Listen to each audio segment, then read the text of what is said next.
Let's get the perspective now of Palestinian official Dr. Hanan Ashrawi. She is a member of the Palestinian Legislative Council and the head of the PLO Department of Culture and Information. Dr. Ashrawi, thank you so much for speaking to us. There's been condemnation across Palestine and across most of the world, but the declaration has nonetheless been made by Donald Trump. We heard Ismail Haniya call for drastic measures. What do you feel should be the response? I feel, first of all, we should call things by their name. We have to clarify the image because people are really trying to cloud the picture.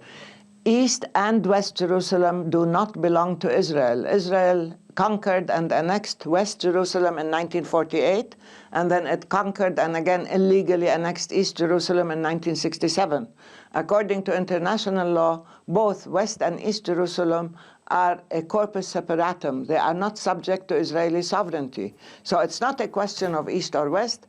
All of Jerusalem does not belong to Israel, and we own most of West Jerusalem still as private property, church waqf land, Islamic trust land.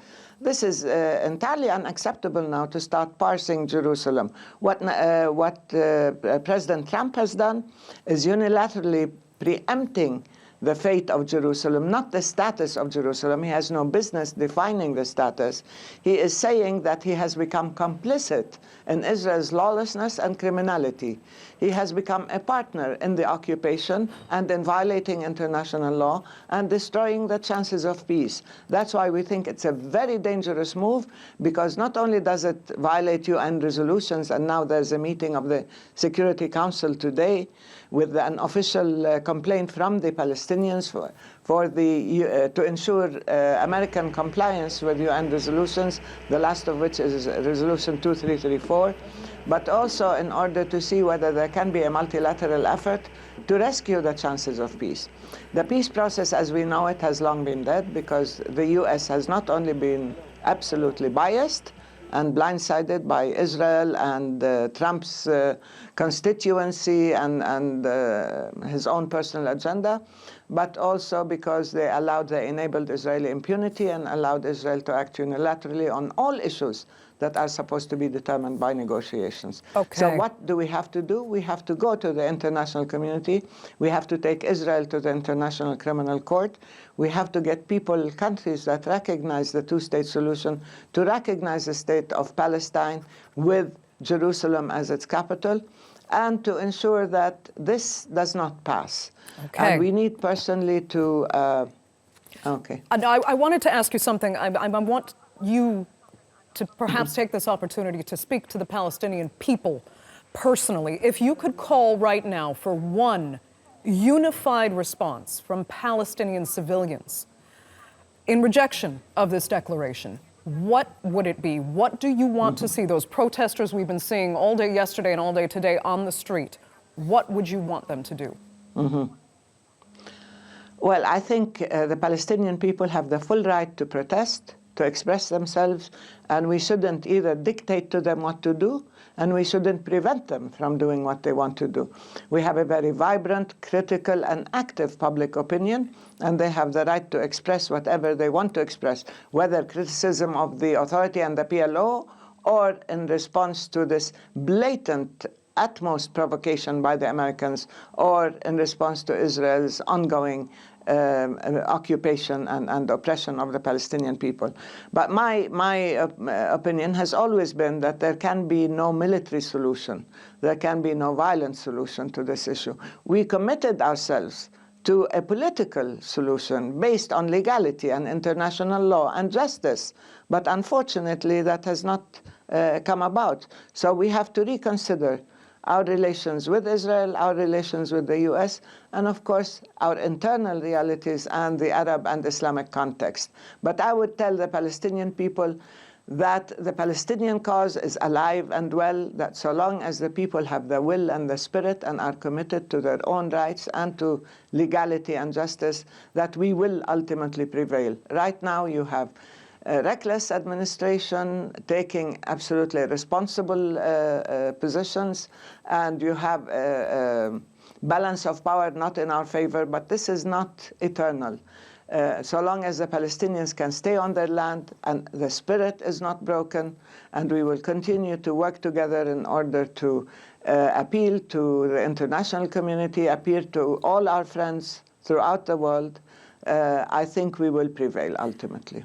But when you hear Ismail Haniya, for example, calling for drastic measures, and you know he means a third intifada, which will entail violence. That violence in the past has cost Palestinian people very dearly, and it has only led to the further crackdown by Israeli authorities on the Palestinian territory. So ultimately, if the violence hasn't served Palestinian interests, what would you shun Ismail Haniya's declaration, or do you encourage him to go ahead? The problem is that people define the intifada as though it is violence. I was a member and a leader of the first intifada, and it was entirely non-violent. And all the violence comes from Israel. It's funny how somehow the term violence sticks to Palestinians when Israeli terrorism, military violence, settler violence, army violence is not seen as terrorism and violence. And they practice it every day. Daily they kill Palestinians, but that doesn't make the headlines because Palestinian lives have been devalued and only Israeli lives count. While any intifada, by definition, is not only non-violent, but it is spontaneous. No leader can bring the people. You cannot, as I said, issue instructions from above. People don't listen. This is a spontaneous move. If people want to react and want to demonstrate, they will do it, even if all the leadership says don't do it. And if they don't want to do it, the leadership cannot use a push-button technique and tell them come out and demonstrate, because they won't listen if they don't want to.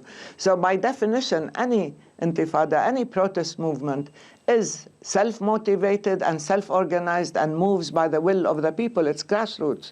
And therefore, I can tell you frankly that it's not what Ismail Haniya or anybody else says.